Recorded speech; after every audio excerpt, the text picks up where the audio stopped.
देखो हम जो है बाकायदा जो है गुडविल और शेयर वैल्यूएशन की क्वेश्चन करते हैं, पर पहले हम गुडविल वैल्यूएशन के करते क्वेश्चन। ये तो पूरा शेयर वैल्यूएशन का है, ये है वैल्यूएशन ऑफ गुडविल। चलो वैल्यूएशन ऑफ गुडविल कैलकुलेट करते हैं। तो देखो समराइज बैलेंस शीट देख रखी है, ठीक।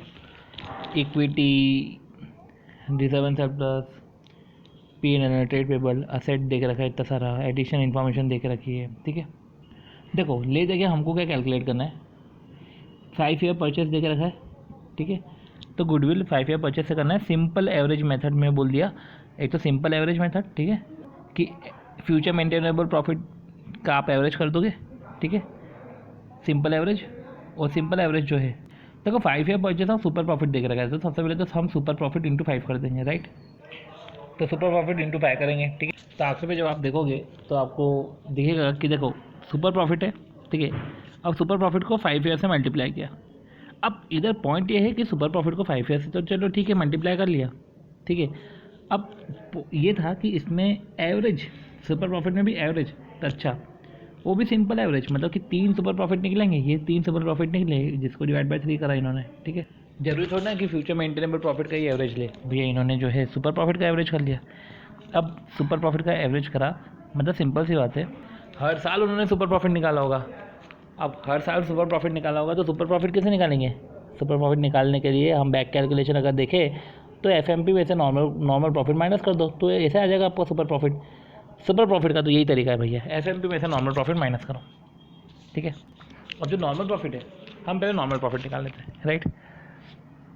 नॉर्मल प्रॉफिट के लिए आपको कैपिटल एम्प्लॉयड होना जरूरी है और एनआरआर आना जरूरी है, राइट। इसलिए हमको कैपिटल एम्प्लॉयड निकालना पड़ेगा। तो ये कैपिटल एम्प्लॉयड अभी इधर निकाल रहे हैं, ठीक है। आप समझ रहे हो ना कि हमको कैपिटल एम्प्लॉयड क्यों निकालना है, ठीक है। हम कैपिटल एम्प्लॉयड अब निकालते हैं, ठीक है। तब ये जो कैपिटल एम्प्लॉयड है समझो, जो ये कैपिटल एम्प्लॉयड है अब समझो, ये कैपिटल एम्प्लॉयड अब आप निकालोगे। अब कैपिटल एम्प्लॉयड दे के तो रखिए, तो फिर क्या निकालना।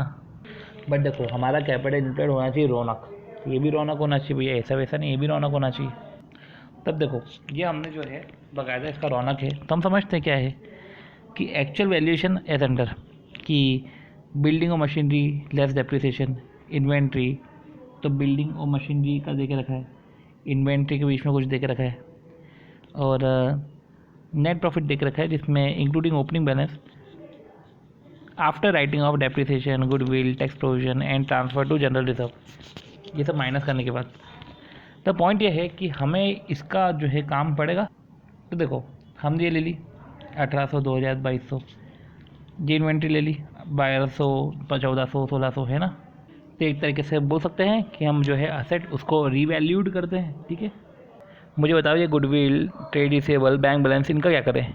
मैं अभी आरटीपी का क्वेश्चन कर रहा हूँ, राइट। आरटीपी के क्वेश्चन अभी चल रहे हैं। तो goodwill, trade receivable, bank balance, इनका क्या करें। देखो ट्रेड रिसीवेबल तो चलो ठीक है 20, 160 ऐसे कैसे उठा लो, तो चलो ठीक है। हमने गुडविल, हमने बिल्डिंग का देख लिया, इन्वेंट्री का देख लिया, ट्रेड रिसीवेबल का देख लिया। क्या बैंक बैलेंस भी ऐसे ही उठाना है। हाँ इनफैक्ट तुम बैंक बैलेंस भी ऐसे ही उठा सकते हो। वो देखो ये ट्रेड रिसीवेबल के साथ उन्होंने बैंक बैलेंस भी ऐसे ही उठा लिया, राइट। चलो बात करते हैं दूसरी कि भाई कैपिटल एम्प्लॉयड जो बिजनेस में है eight market value at the beginning of 2011 was 3,60,000। तो 2001 में जो है 3,60,000 था, ठीक। और which include the cost of goodwill, उसके अंदर कॉस्ट ऑफ गुडविल भी है, ठीक है। Which include cost of goodwill. अब नॉर्मल एनुअल रिटर्न, जो नॉर्मल एनुअल रिटर्न है ऑन कैपिटल एम्प्लॉयड, अब देखो नॉर्मल रेट ऑफ रिटर्न आपको देख रखा है on capital employed in the line of business is 12.5%, NRR आपको 12.5% दे के रखा है। अब जो है ये, अब मैं बात कर रहा हूँ ओपनिंग की। ओपनिंग में तो दे के रखा है 3,60,000 कैपिटल एम्प्लॉयड। ओपनिंग में जनरल रिजर्व भी देख रखा है 10 लाख का, है ना। अब देखो गुडविल शो हो रहे हैं 31 मार्च 11 को, मतलब कि 31 मार्च को तो गुडविल शो ऑन 31 मार्च। ये जो गुडविल शो कर रहे हैं ना 31, वो परचेज ऑन 1 अप्रैल, वो 1 अप्रैल 10 को ही परचेज कर लिया था, मतलब ओपनिंग में ही परचेज कर लिया था, ठीक है।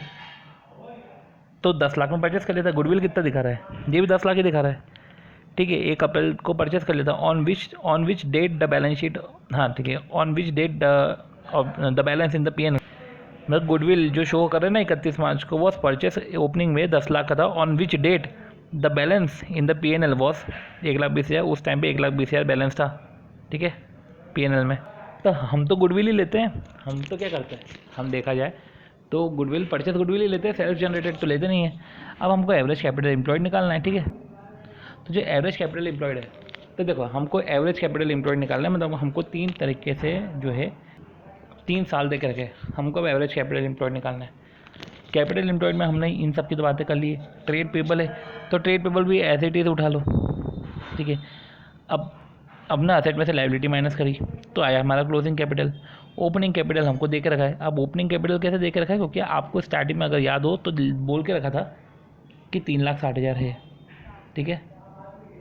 अब देखो ये ओपनिंग कैपिटल 36,36,660 ये कैसे आया, तो देखो ये अपने को ओपनिंग बैलेंस ये दे के रखा है, ठीक है। ये क्लोजिंग है, ये क्लोजिंग हमारा ओपनिंग हो जाएगा, फिर एक क्लोजिंग निकलेगा, ठीक है, फिर ओपनिंग क्लोजिंग, ये जो भी है हमने एवरेज कैपिटल एम्प्लॉयड निकाल लिया। अब ये जो है एवरेज कैपिटल एम्प्लॉयड हमने जो है अभी अपन ने समझा था कि सुपर प्रॉफिट को 5 से मल्टीप्लाई करेंगे। अब सुपर प्रॉफिट जो निकालना है वो 3 सुपर प्रॉफिट निकलेंगे।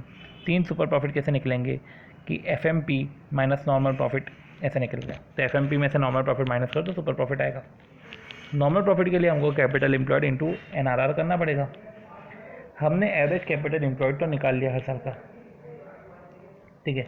अब देखो क्या करना हमको, हमने एवरेज कैपिटल एम्प्लॉयड अभी निकाला, अब क्या करेंगे, अब देखो फ्यूचर मेंटेनेबल प्रॉफिट में से नॉर्मल प्रॉफिट माइनस करना है ना, ठीक है। तो एवरेज कैपिटल एम्प्लॉयड है जैसे कि 3600, तो क्या 3600 पे 12.5% लगाया गया इन्होंने, राइट। तो आप समझ रहे हो कि जब आप सुपर प्रॉफिट का एवरेज निकालते हो तो FMP में से नॉर्मल प्रॉफिट माइनस करोगे तो सुपर प्रॉफिट आएगा। इन्होंने एक ही साल में एवरेज निकाल लिया, opening plus closing divide by 2, ठीक है। अब जो है और मेरे को बताओ कि हमको FMP में से नॉर्मल प्रॉफिट माइनस करना है ना, तो नॉर्मल प्रॉफिट के लिए तो वैसे भी एवरेज कैपिटल एम्प्लॉयड ही यूज़ होता है, ठीक है। तो ऐसा क्लोजिंग कैपिटल एम्प्लॉयड तो बोलते नहीं, एवरेज कैपिटल एम्प्लॉयड ही उधर यूज़ होता है, और 12% हमको दे के रखा है। तो इस तरीके से हम जो है नॉर्मल प्रॉफिट तो निकाल देंगे, ठीक। बात है फ्यूचर मेंटेनेबल प्रॉफिट कैलकुलेट करने की, और वो हमारा है रौनक। अब मेरे को बताओ कि ये PNL 1,00,140 160 240 ये दे के तो रखा है, फिर दिक्कत क्या है हमको, पर ये PNL दे के रखा है, ये करंट ईयर का पैट है, हमको जो है फ्यूचर मेंटेनेबल प्रॉफिट निकालना है। साथ ही साथ ये नेट प्रॉफिट में जिसमें इंक्लूडिंग ओपनिंग बैलेंस बोल के रखा है, ये है जो 420 620 और 820 ये जो दे के रखा है। अब इसमें तो ओपनिंग बैलेंस इंक्लूड है ना, तो ओपनिंग बैलेंस इंक्लूड है इसमें। अब देखो ये अपना जो है अब हमको फ्यूचर मेंटेनेबल प्रॉफिट निकालना है। अब नेट प्रॉफिट में इंक्लूडिंग ओपनिंग बैलेंस है ना, और डेप्रिसिएशन, गुडविल, टैक्स प्रोविजन और transfer of to general reserve, इन सबको राइट ऑफ करने के बाद, इन सबको इफेक्ट देने के बाद का ये, तो पहले तो आप जो है ओपनिंग बैलेंस आप माइनस कर दो अपने, ठीक है, इधर। अब देखो क्या है इसमें, तो देखो ये नेट प्रॉफिट देख रखा है 420 620 और 820, ठीक है। अब इसमें ओपनिंग के इंक्लूड है ओपनिंग बैलेंस। अब देखो ओपनिंग का बैलेंस इंक्लूड है ना, ओपनिंग बैलेंस स्टार्टिंग में कितना था, क्या बोल के रखा है, बैलेंस जो है इन द PNL 1 जनवरी 2010 को 1,20,000 था, और क्लोजिंग जो है देखो 1,20,000 माइनस करा, ठीक है। अब क्लोजिंग 140 है तो अगले साल का ओपनिंग हो गया, फिर 160 है तो अगले साल का जो है वो ओपनिंग हो जाएगा। तो इस तरीके से हमने जो है माइनस करा, और अब जो है एडजस्टमेंट फॉर वैल्यूएशन ऑफ, हाँ तो ये जो है पहले नेट प्रॉफिट में से ओपनिंग बैलेंस हमने माइनस करा। अब देखो एक चीज़ और है जो समझने की कि आपकी करंट असेट भी तो चेंज हुई थी। अब आपको जो है ऐसे केस में फ्यूचर मेंटेनेबल प्रॉफिट निकालता आना चाहिए, जहाँ पे अपन ने समझा था कि भाई चेंज इन करंट असेट और करंट लायबिलिटी, तो करंट असेट इधर बढ़ रहा है तो आपका प्रॉफिट कम हो जाएगा ना, करंट असेट बढ़ रहा है तो प्रॉफिट कम हो जाएगा। अब देखो इन्होंने प्रॉफिट कम किया 200 और 200 से, ठीक है। तब देखो क्या बोल के रखा है कि adjustment for valuation of opening inventory, वो कैसे adjustment for valuation of opening inventory, ये इन्वेंट्री था आपका, ठीक है 1000, ये हो गया आपका 1200। अब तो क्लोजिंग इन्वेंट्री चेंज होती है प्रॉफिट बढ़ जाता है, ओपनिंग इन्वेंट्री चेंज हुई है तो प्रॉफिट कम हो जाएगा। तो ये जो है सबसे पहले कि 2011 में जो है एंड में ये चेंज हुआ है, तो ये अगले साल की ओपनिंग में चेंज हुआ है, और अगले साल की ओपनिंग में प्रॉफिट हो जाएगा कम, अगले साल की ओपनिंग में प्रॉफिट हो जाएगा कम। और ये है अगले साल की ओपनिंग, पर है इस साल की क्लोजिंग, अगले साल की ओपनिंग है ना, तो क्लोजिंग है तो भैया प्रॉफिट बढ़ेगा भी, प्रॉफिट बढ़ा अगले साल कम हो गया, प्रॉफिट बढ़ा अगले साल कम हो गया, प्रॉफिट बढ़ा। इस तरीके से हमने बात कर ली। तो इसमें आप समझो ये क्या बोल रहे हैं कि भैया वो जो नेट प्रॉफिट था उसमें आपने ओपनिंग बैलेंस माइनस किया, अब उसमें आपने एडजस्टमेंट करे, डिवैल्यूएशन के एडजस्टमेंट करे, और फिर जो गुडविल है, गुडविल का समझो, गुडविल राइट ऑफ होता है ना तो उसको ऐड बैक करते हैं, तो गुडविल कितना राइट ऑफ हुआ ये भी तो समझो, ये भी तो समझो। तब देखो समझो कि क्या बोल रहे हैं, इधर जो है गुडविल रिटर्न ऑफ। अब जो गुडविल है 1000, 800, 1600 जो भी है। अब वो गुडविल राइट ऑफ हो रहा है। अब गुडविल राइट ऑफ हो रहा है तो कितना राइट ऑफ हो रहा है? अगर आप देखो 200, फिर 200, 1000, 800, 600, ये राइट ऑफ हो गया ना, ठीक है ना। तो गुडविल आपका राइट ऑफ हुआ कि एंड में दे के रखा था 1000, फिर हुआ 800, फिर हुआ 600, तो गुडविल राइट ऑफ है, उसको ऐड बैक करते हैं, goodwill return of add back. और जो है ट्रांसफ़र टू जनरल रिजर्व में आपने कितना ट्रांसफ़र किया ये भी तो समझो। बैलेंस जो जनरल रिजर्व में 10 लाख दिखा के रखा है, तो ये हो गया अपना 10 लाख, मतलब कि 1000, ये हो गया इसका 1200। जनरल रिजर्व में चेंज हुआ तो वो भी ऐड होगा, ट्रांसफ़र टू जनरल रिजर्व ये ऐड कर लो प्रॉफिट में, 1200 का 1400 ये ऐड कर लो, 1400 का 1600 ये ऐड कर लो। तो इस तरीके से फ्यूचर मेंटेनेबल प्रॉफिट तुम्हारा आ जाएगा। तो इधर हम जो है एक इन्वेंट्री का एडजस्टमेंट समझे हैं। नेट प्रॉफिट में हम भी ये भी समझे हैं कि उसमें ओपनिंग बैलेंस जो है वो माइनस करना रहेगा।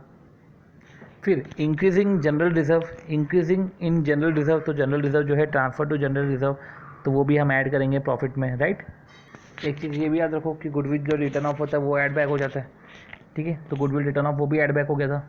अब जब गुडविल राइट ऑफ है तो उसको भी ऐड बैक करो ना, गुडविल राइट ऑफ है उसको भी ऐड बैक करो, ठीक है, क्योंकि वो भी ऐड बैक होता है। तो इस तरीके से आपको जो है फ्यूचर मेंटेनेबल प्रॉफिट निकालना है। इधर तो गनीमत है कि इधर टैक्स वैक्स की बात नहीं थी, क्योंकि टैक्स की बात होती थी तो दिक्कत ज़्यादा रहती, इसको हम जो है प्रोसेस के हिसाब से फिर हमको समझना पड़ता, ठीक है। तो ये है, इन्होंने जो है कैसे कैलकुलेट किया कि फ्यूचर मेंटेनेबल प्रॉफिट है, ठीक है, नेट प्रॉफिट देख रखा है, ओपनिंग बैलेंस माइनस किया, सारे एडजस्टमेंट करे, यह है फ्यूचर मेंटेनेबल प्रॉफिट। अब फ्यूचर मेंटेनेबल प्रॉफिट में से हमने नॉर्मल प्रॉफिट माइनस किया तो सुपर प्रॉफिट आ गया। अब जो नॉर्मल प्रॉफिट है वो क्या है? जब हम एवरेज कैपिटल एम्प्लॉयड निकाल चुके थे तो इससे हम नॉर्मल प्रॉफिट भी निकाल सकते हैं, और इसमें से नॉर्मल प्रॉफिट माइनस करो तो फिर आता है अपना सुपर प्रॉफिट। ये सुपर प्रॉफिट जो भी आया है इसका एवरेज करो, फिर number of years of purchase करो, इस तरीके से वैल्यू ऑफ गुडविल हमारी आ जाएगी।